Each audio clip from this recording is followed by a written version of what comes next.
Assalamualaikum warahmatullahi wabarakatuh. Perkenalkan, saya Christina Toalu, Guru Pendidikan Pancasila di SMK Negeri 1 Popayato, Kabupaten Pohuwato, Provinsi Gorontalo. Hai pelajar Pancasila, pernahkah kalian mendengar pernyataan lebih baik mencegah daripada mengobati? Pernyataan ini sejalan dengan konsep hak dan kewajiban warga negara. Olehnya, topik kita pada hari ini adalah pelanggaran hak dan pengingkaran kewajiban warga negara.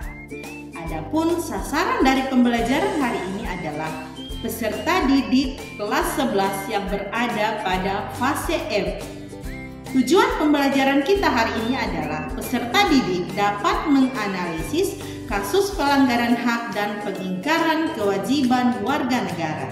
Baiklah, para pelajar Pancasila, kita mulai pembelajaran kita pada hari ini dengan yang pertama kita akan mengupas tentang makna hak dan kewajiban warga negara.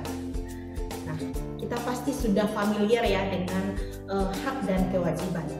Hak itu merupakan semua hal yang kita peroleh ataupun yang kita dapatkan.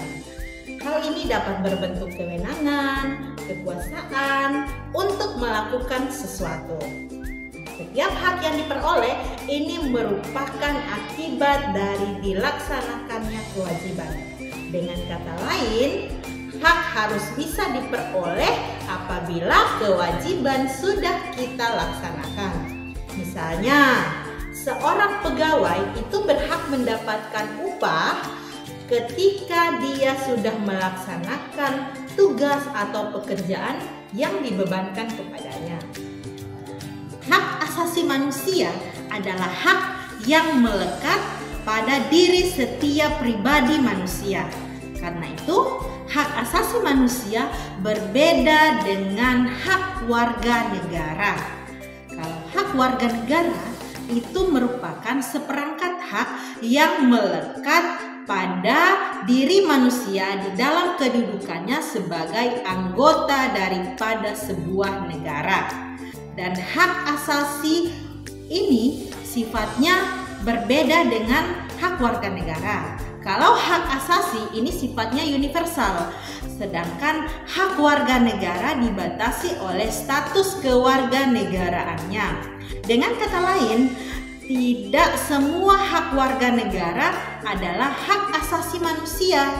Akan tetapi dapat dikatakan bahwa semua hak asasi manusia juga merupakan hak warga negara.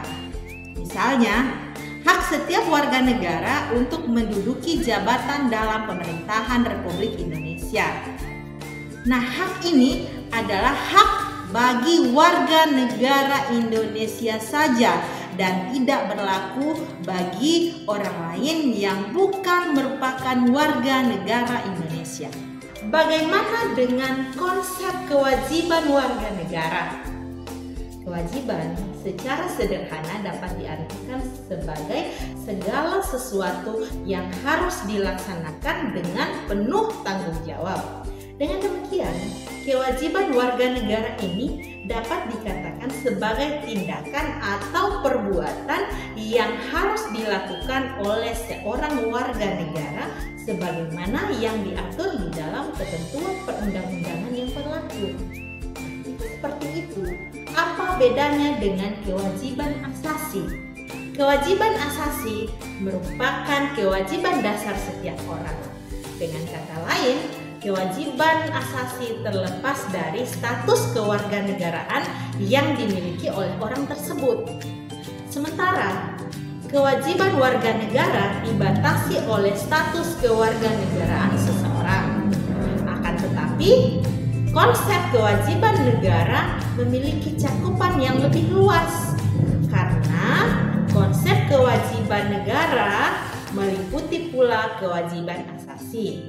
Misalnya, di Indonesia menghormati hak hidup ini merupakan kewajiban setiap orang terlepas apakah dia merupakan warga negara Indonesia maupun bukan warga negara Indonesia.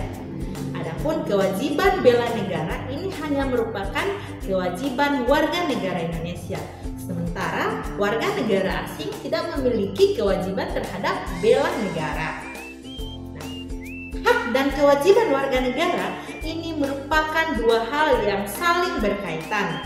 Keduanya memiliki hubungan kausalitas atau hubungan sebab akibat. Seseorang mendapatkan hak karena kewajibannya dipenuhi. Misalnya tadi, seorang pekerja mendapatkan upah setelah melaksanakan pekerjaan yang menjadi kewajibannya. Selain itu, hak yang didapatkan oleh seseorang akibat dari kewajiban yang dipenuhi oleh orang lain. Misalnya, seorang pelajar ini mendapatkan ilmu pengetahuan pada mata pelajaran tertentu sebagai salah satu akibat dipenuhinya kewajiban oleh guru, yaitu melaksanakan kegiatan pembelajaran di kelas. Pelajar Pancasila, itulah beberapa materi pembelajaran yang dapat saya sampaikan pada kesempatan hari ini. Terima kasih atas kerjasama kalian, terima kasih atas partisipasi kalian. Saya akhiri, billahi taufiq wal hidayah. Wassalamualaikum warahmatullahi wabarakatuh.